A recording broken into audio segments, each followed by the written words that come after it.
Welcome, ladies, to what hopefully isn't the last live of the month, but is certainly probably the last live of my March break. Today I'm going to show you, as per Sherry's request, how to use our box template die cut, which is one of the new die cuts that we just released in the last seasonal expressions book. And it's just fantastic. It has so many great uses and creates the cutest little boxes. So here's the sample I made earlier this year. Excuse me, I got a little bit of a cold. So this box opens up and inside you can fill it with treats or some kind of gift. And if you want, I felt I needed to add some extra, I wanted to beef it up a bit so that it lasted and it could travel with me, because I carry this to events to show people. So you could even staple the corners, which I did here. And it's very discreet, but it does help add some stability. That's the word I was looking for. But I would recommend using a piece of cardstock as your base for this, as opposed to our pattern paper. Even though our pattern paper is close to cardstock weight, it's not exactly the same. So you're going to get a much better support system if you use cardstock for this project. Okay, so this is the template for the box, and it comes with the box template itself, an oval, and a rectangle that work with the box template in different ways. So this one here, I just did the whole box template, and the one I'm going to show you is going to use the oval, because we're going to make a candy box. And that's great with Easter coming. You could do this for lots of different Easter favors. A fun little treat. And this is on sale this month as part of the 25% off Thin Cut special on my website. So something to know and check out, because it's always good to get a deal. So let me move these out of the way. Actually, hold on. I need that to show you. Okay. So first thing, this wasn't actually in the sleeve, is cutting out the box. So to do that, you'll need your die cut machine, whatever machine you have. I have a Cuttlebug, and you're just going to want to line up the template on your piece of cardstock, whatever you're using it as your base. And in this case, because I want to cut a window, and I'll show you what the finished product looks like, I want to cut this window, and I want it to be an oval. At the same time, I want to line up my oval in the lid of the box. You could also do this with the rectangle, but for the purpose of this project, I wanted an oval. And then you're just going to sandwich that as per usual and run it through your Cuttlebug or whatever die cut machine you have. Now I also, for mine, so this is what you end up with, wanted to add some color and some stamping. So I also cut out just the base of the template. And I did not do this and cut it off. That would be wasteful of paper and not something I really want to do. So let me show you my little trick for that. Using whatever sheet of paper you would like. This is some of the ombre paper from the Make Waves kit, and it turns purple at the end. You can line up your paper and line up your box so that the lip of where the lid is sits right at the top of the paper. So when I run this through my machine now, I'm only cutting the base of the box and not cutting the excess that I don't want for this project. So it saves you a little bit of paper. All right, so that's the cutting with the die cut machine. And you are left with these two things. So the first thing you're going to want to do is glue this down to your base. And I'm just using some Tombow adhesive, which is one of my favorites, but not my utmost favorite. I ran out. I've done so much crafting during this break that I need to place an order for myself. My new favorite adhesive is actually the Close to My Heart brand that we released. It actually looks like this, but this is a customer, so I can't use it. But these ones, they work great. And that is my new favorite. Okay, and then once I've done this, I can crease my box, or I can do the next step. And in this case, because I know I want to stamp for my next step, I am not going to crease my box because it's much easier to stamp on a flat surface. And you also may have noticed I have this little piece of acetate. So that I'm going to glue in a minute to my candy box window to add that window feel to it.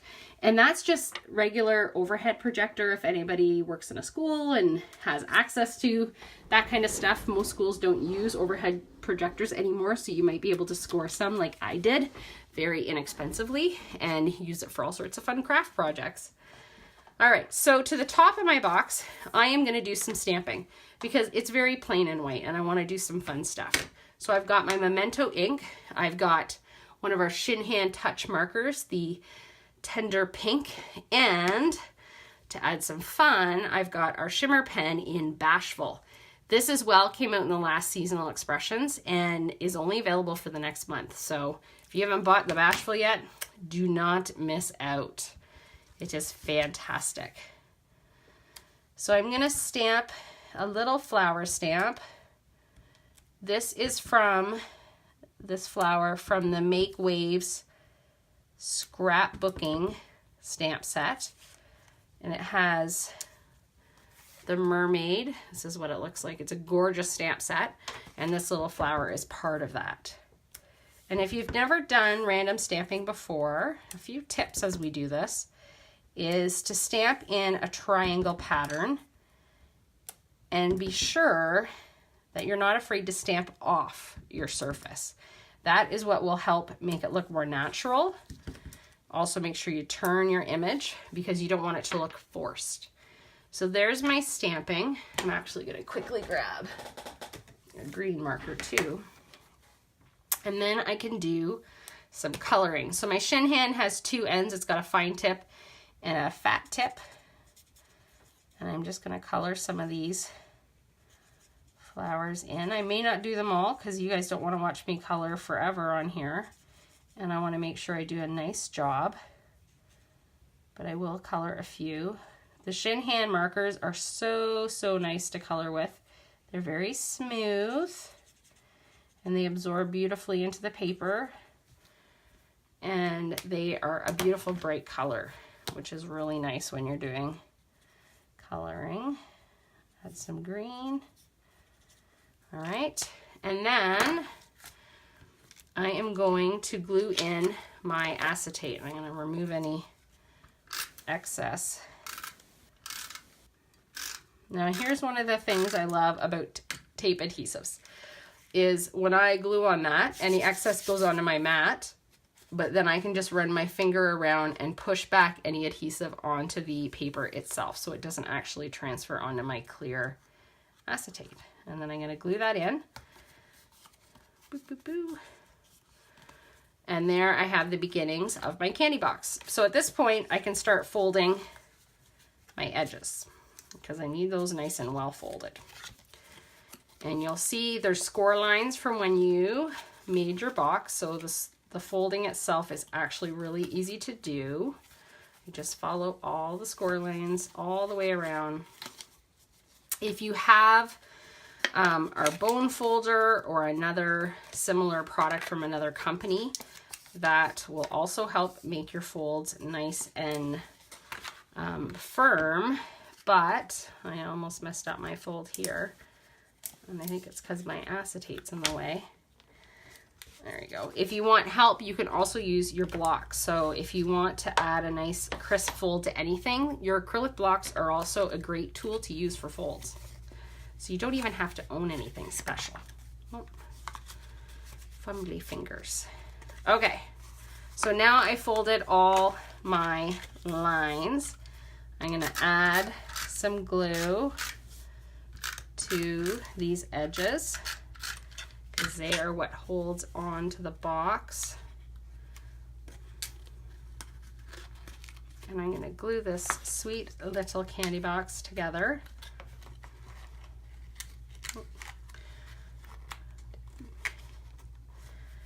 And then just give it a good press to make sure it's all sticking. And this is your empty candy box, almost fully decorated, but let's add some candy. So I only had cinnamon hearts in the house left over for Valentine's Day, but that helps. And that is what your finished candy box looks like. So imagine filling that with jelly beans or Easter eggs or anything like that for Easter.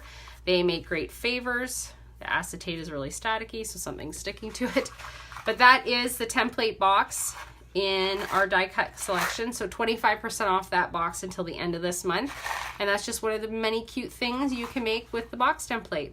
I hope you ladies enjoyed that. If you have any questions about this or any of the product I've mentioned in the video, please feel free to comment below and I will answer your questions momentarily. Have a great Saturday. Bye-bye.